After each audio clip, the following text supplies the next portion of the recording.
Amis astronomes amateurs, bien le bonjour et bienvenue dans Ciel du mois, votre rendez-vous mensuel d'observation avec les événements astronomiques du mois et quelques objets du ciel les plus intéressants à observer.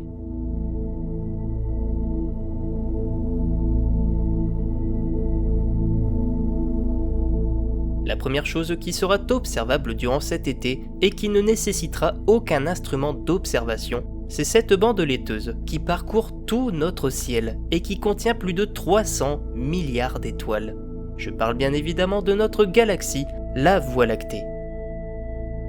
Étant donné que nous sommes situés à l'intérieur de celle-ci, nous l'observons donc par la tranche. Et sous un magnifique ciel éloigné de toute pollution lumineuse, vous aurez la chance de pouvoir observer cette gigantesque structure qui parcourt tout notre ciel. Les bonnes périodes d'observation se situeront au début et en fin de mois, puisque la pleine lune se produira aux alentours du 14 juillet. Durant ce mois de juillet, nous nous concentrerons principalement dans la constellation du Sagittaire, puisque c'est durant ce mois qu'elle est le plus haut depuis notre latitude. Il est intéressant de savoir que lorsque vous pointez votre regard dans le Sagittaire, eh bien vous regardez dans la direction du centre de notre galaxie, où se trouve Sagittarius A Star, le trou noir supermassif de notre Voie lactée. Du coup, vous aurez l'occasion de repenser à cette incroyable photo révélée le mois dernier par l'équipe de l'Event Horizon Telescope, où nous avons d'ailleurs parlé de ce trou noir dans une de nos précédentes vidéos.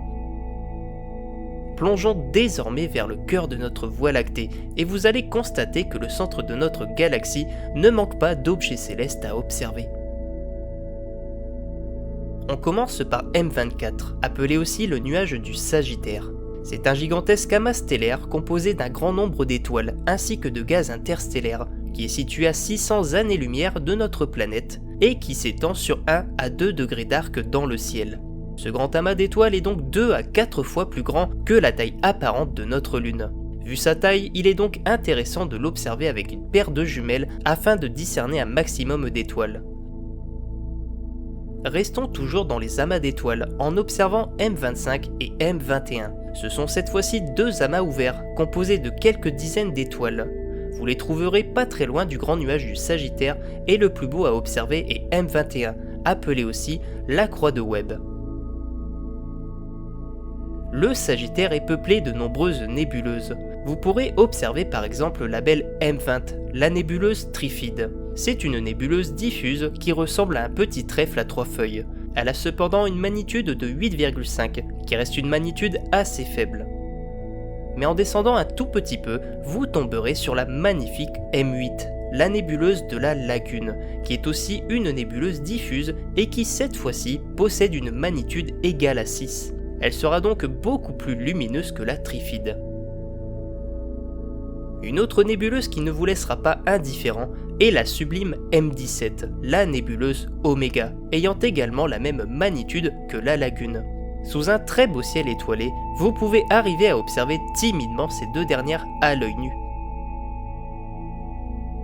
En quittant le Sagittaire, on peut trouver une nébuleuse qui est tout aussi intéressante à observer, la nébuleuse de l'Aigle. Alors non, cette nébuleuse ne se situe pas dans la constellation de l'Aigle, comme son nom le laisse à croire, mais elle est située dans le Serpentaire, au niveau de la queue du serpent. Cette nébuleuse possède également une magnitude égale à 6, et elle est intéressante puisque c'est dans cette nébuleuse que l'on trouve les célèbres piliers de la création, prises par le télescope Hubble. Alors bien évidemment, vous n'aurez pas des détails aussi impressionnants, mais c'est une nébuleuse qui mérite toute notre attention, étant donné que c'est dans ces grandes structures que naissent les étoiles. Pour l'observation des nébuleuses, nous vous conseillons d'utiliser un filtre O3, qui vient augmenter de manière très impressionnante le contraste de ces dernières et les fait ressortir davantage, en sélectionnant principalement la raie spectrale émise par ces nuages de gaz qui se situent aux alentours de 500 nanomètres. Les amas globulaires ne manquent pas à l'appel durant ce mois. Nous vous conseillons 3 beaux amas à observer, qui sont M22, M4 et M92. M4 est situé dans la constellation du Scorpion, juste à côté d'Antares, l'étoile la plus brillante de cette constellation. Il est intéressant de noter que cet amas est le plus proche de nous, à 7200 années-lumière de notre planète, et qu'il existerait dans ce système l'une des plus anciennes planètes connues à ce jour, datant de 13 milliards d'années et qui orbiterait autour d'un pulsar et d'une naine blanche.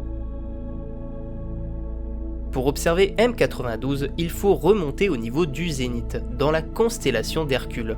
Pour l'observer, il suffit de former un triangle avec ces deux étoiles afin de trouver ce bel amas.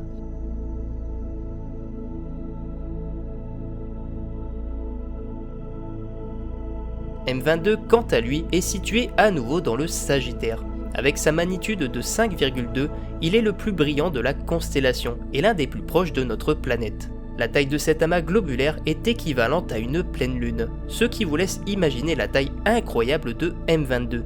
Nous vous conseillons toujours d'observer ce type d'objet avec un fort grossissement, afin de faire ressortir les étoiles et de créer un meilleur contraste avec le fond du ciel.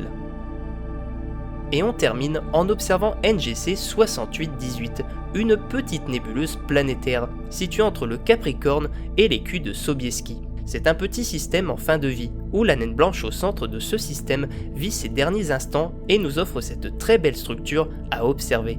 Elle a une magnitude assez faible, du coup il est là aussi intéressant d'utiliser un filtre O3 pour faire ressortir cette magnifique nébuleuse. C'est tout pour la programmation de ce mois de juillet, et nous vous donnons rendez-vous dans 31 jours pour un tout nouveau ciel du mois.